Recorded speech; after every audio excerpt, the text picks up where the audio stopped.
Deixa eu terminar de arrumar aqui antes. Oi, caso não me conheça, eu sou a Isabela e eu já quero pedir desculpa caso tenha muito barulho de cachorro latindo no fundo. É que meu gato está sentando na minha janela, tô com receio de tirar ele pra fechar ela. Então, no momento que ele sair, eu fecho. Mas caso não me conheça, eu sou a Isabela.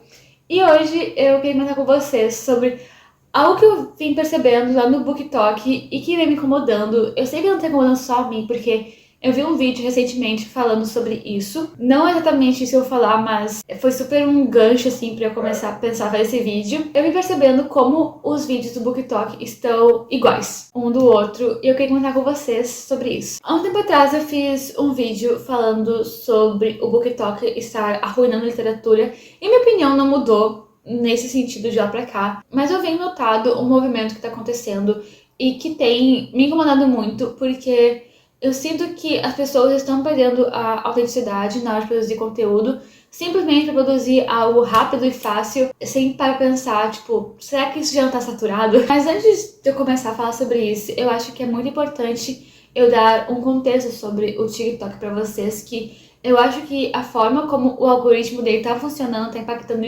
diretamente na criação de conteúdo deles. Eu acho que todo mundo conhece o TikTok, eu não preciso ficar me estendendo aqui. E quando ele surgiu, tu podia postar vídeo de até 60 segundos. Depois ele foi mudando pra 3 minutos. Hoje em dia tu pode postar até 10 minutos. Mas se tu subir um vídeo de fora, tu pode estar tipo meia hora e se liberar pra algumas pessoas. Pra mim é liberado. Mas quem vai ficar meia hora também vendo um vídeo no TikTok, né? Como eu falei, eu acho que todo mundo conhece TikTok, não preciso ficar me estendendo aqui sobre ele. Mas o ponto é que quando o TikTok surgiu, lá em 2020, começou a bombar na pandemia, ele era muito fácil de tu viralizar.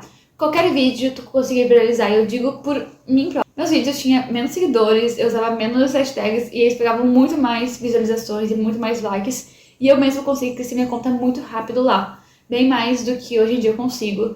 E eu sinto que esse foi um movimento para todo mundo. E essa é realmente uma proposta do TikTok, porque nos primeiros anos eles queriam crescer. Então, viralizava muito rápido o conteúdo e muitas celebridades, influenciadores surgiram nessa época, tipo Edson Ray, Charli D'Amelio e vários outros. Eu usei exemplo de, tipo, TikTokers começaram com dancinha, né? Porque no início o TikTok tinha muito isso de dancinha, porque ele era o antigo Musical.ly, era muito focado nisso. Inclusive, se tu tinha uma conta no Musical.ly, a tua conta não mudou, e se tu postou vídeos constrangedores lá, eles ainda continuam no TikTok. Mas aos poucos o TikTok foi se reinventando e mudando o algoritmo de acordo com o que eles desejavam no momento. Então hoje em dia o TikTok já tem milhões de usuários, assim, muita gente usando, e ele decidiu que vai se estabelecer agora como uma plataforma digital.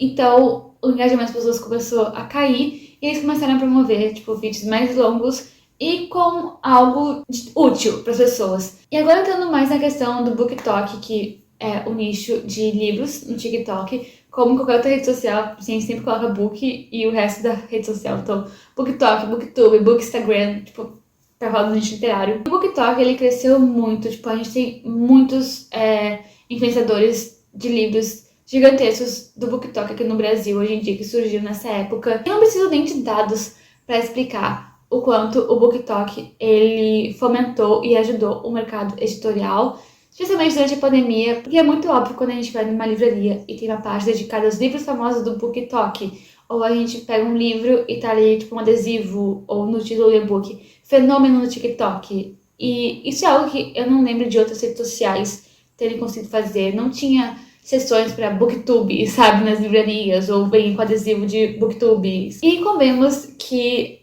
um dos grandes motivos do porquê que ele conseguiu fazer isso é pelo fato de ter vídeos curtos, né? A gente sabe que literatura não é o hobby de muitas pessoas, e aqui no Brasil também não. Seja porque as pessoas elas não têm acesso a livros ou porque elas nunca foram incentivadas a ler, mas livro não é uma coisa que todo mundo consuma. Então, quando tu tá falando de livros, tu normalmente tá falando com um número menor de pessoas, o que pode ser muito bom se a gente começar a avaliar de início e tudo mais, mas a gente sabe que também tem seus negativos, né? E eu acho que o fato de o TikTok antes só promover vídeos de até 60 segundos ajudava muito as pessoas a quererem ler, porque pra tu explicar a sinopse de um livro, tuas opiniões, você não podia se alongar muito, então sempre ficava aquela coisa assim, tipo, de curiosidade na pessoa, porque tu não conseguiu falar muita coisa, ou também as indicações super rápidas. Pensa num país que não lê muito, tem uma rede social que muitos jovens usam e que não permite vídeos longos, as pessoas não vão, por livre e espontânea vontade, pesquisar sobre livros com vídeos ou conteúdos longos. Elas querem uma coisa rapidinha ali, porque também está naquela coisa do TikTok, né? Então isso ajuda muito, porque apesar de ser algo que, tipo, tu não gosta tanto, é algo rápido, tipo, é no máximo 1 minuto da tua vida que tu vai ficar ali. E o TikTok também tem algo que é muito vantajoso em relação às outras redes sociais, que tu não precisa ir atrás do conteúdo. Claro que ele vai ver por teus interesses e tudo mais, o que tu gosta mais, mas simplesmente aparece na tua For You page, que é a tua página principal, vídeos que tu gosta. Então, eu não preciso ali pesquisar, tipo, como ler mais rápido, sabe? Se ele perceber que eu gosto de livro, ele vai colocar vídeos ali. E o único movimento que eu tenho que fazer, se eu gosto ou não do vídeo, é, tipo, passar ele. Então, tu acaba consumindo vários conteúdos de forma involuntária. E quando esses conteúdos que tu consumir de forma involuntária são de livros para uma pessoa que não tem o costume de ler, é vantajoso. O TikTok começou a incentivar vídeos mais longos e ele começou a monetizar as pessoas que só fazem conteúdo acima de 1 minuto e com um áudio que seja próprio teu. Então tu não pode fazer áudio, tipo, dublando alguma coisa ou com a música. Começou a mudar algumas coisas e ficar um conteúdo muito parecido no TikTok. Porque antes, apesar de a gente só ter, tipo, 60 segundos pra fazer resenha de um livro, as pessoas, elas faziam resenhas de livro. Até porque novamente, o algoritmo daquela época era de crescimento. Então ele ia mandar teu vídeo para muito mais pessoas que ele manda hoje em dia. E o que acontece é que eu vejo que muitos influenciadores gigantescos, assim, do TikTok, do BookTok no geral, eles estão produzindo conteúdos iguais um dos outros, porque aquela coisa funciona com um, vai funcionar comigo também. E óbvio, isso não é uma coisa só do nicho literário, todos os nichos fazem isso. Então a gente vê quando uma blogueira lança uma maquiagem, todo mundo compra os produtos daquela linha, porque sabe que vai engajar. Ou até um exemplo, assim, que chega a ser besta, mas a Virgínia, ela postou um story defendendo uma pipoca. O pessoal descobriu que era uma pipoca que custava R$ 160 e muita gente saiu comprando a pipoca porque queria saber se era boa mesmo. E como viralizou o fato da Virgínia tá dando pra filha uma pipoca caríssima, é uma tendência natural de a gente pensar, se com ela deu certo, comigo também vai dar. O que não é nenhum problema é, tipo, tu produzir um conteúdo parecido, porque isso que mais tem, tipo, é muito difícil a gente ser 100% original hoje em dia. E muitas vezes a gente acaba fazendo isso de forma involuntária.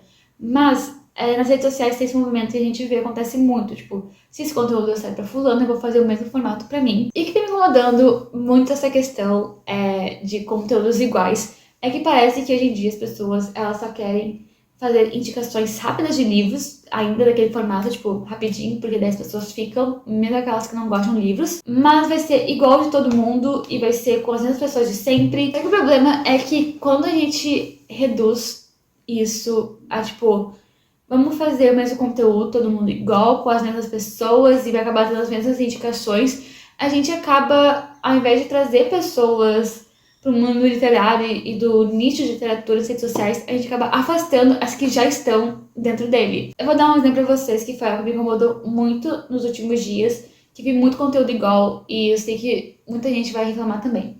Mas teve a Bienal de livro de São Paulo e eu vi muitos conteúdos de influenciadores fazendo aquele, tipo, um livro que tu indica pra todo mundo e um livro que tu não indica pra ninguém. Eles pegam, sei lá, 3, 4 pessoas que são a Bienal e perguntam. E eu acho que esse é um tipo de conteúdo que é muito legal quando a gente faz com pessoas anônimas, porque a gente tá vendo uma pessoa ali que a gente nunca viu e talvez tá dando uma indicação de livro muito legal pra gente. Vou dar um exemplo, tá? Hoje eu tava fazendo uma saída assim, de campo com meus colegas de faculdade e um professor, e já falando de livros, e o professor indicou livros pra gente que eu fiquei muito interessada. E eram livros que eu não conhecia. E isso que é legal de, tipo, pegar pessoas desconhecidas, porque a chance de, tipo, ter livro repetido é menor. Vamos dizer que o vencedor ABC, tá? O A faz esse vídeo com o B e com o C. Posta nas redes sociais dele. O B faz o mesmo tipo de vídeo com o A e com o C. Posta nas redes sociais dele.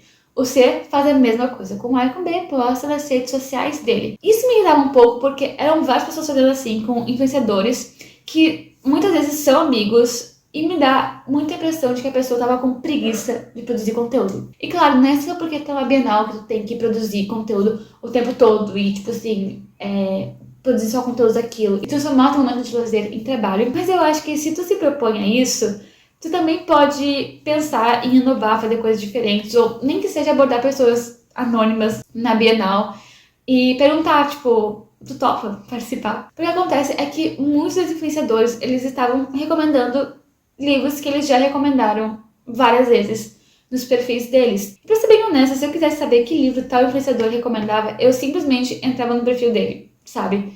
Eu não queria que um outro influenciador fizesse um vídeo falando sobre isso. E aí todos fazem o mesmo vídeo com as mesmas pessoas. Influenciadores grandes, sabe? A gente não tá falando de influenciador pequeno, que às vezes é a única forma que ele consegue enxergar, porque ele não tá acostumado com isso. Ou ele também não tem tanto tempo no dia a dia dele pra pensar e elaborar conteúdos, porque ele trabalha com outras coisas. Não, a gente tá falando de pessoas grandes, sabe? Que já trabalham com a internet há um tempo. E o vídeo que eu vi essa menina também falando era que parecia que mais ninguém lia, mais ninguém queria fazer resenha de livros do TikTok. O que é uma pena, porque agora a gente tem, tipo, até 10 minutos de vídeo, sabe? Pra gravar a resenha no TikTok. E parece que as pessoas, elas não têm interesse mais em fazer. Isso também acaba sempre ressaltando aquele discurso de o TikTok só indica os mesmos livros. Porque é verdade, tipo, a maioria tá indicando os mesmos livros. Eu entendo que, são livros que todo mundo engaja porque as pessoas gostam e querem engajamento, porque eu preciso pagar minhas contas. Eu entendo. Mas será que também não tá na hora de inovar um pouco no conteúdo? Enfim, este foi o vídeo. Eu me sinto aliviada agora depois que eu vi ele, porque eu venho pensando nisso há um tempo. Depois que eu comecei a pensar sobre isso, eu percebi que vários conteúdos que eu consumia, muitos eram assim, e pra ser bem sincera, eu não tava mais tão satisfeita com esse tipo de conteúdo. Então por que eu vou ficar dando like e ficar assistindo o conteúdo? Só porque é alguém que eu sigo, sabe? Enfim, esse foi o vídeo. Espero que tenham gostado. Beijo e até o próximo vídeo.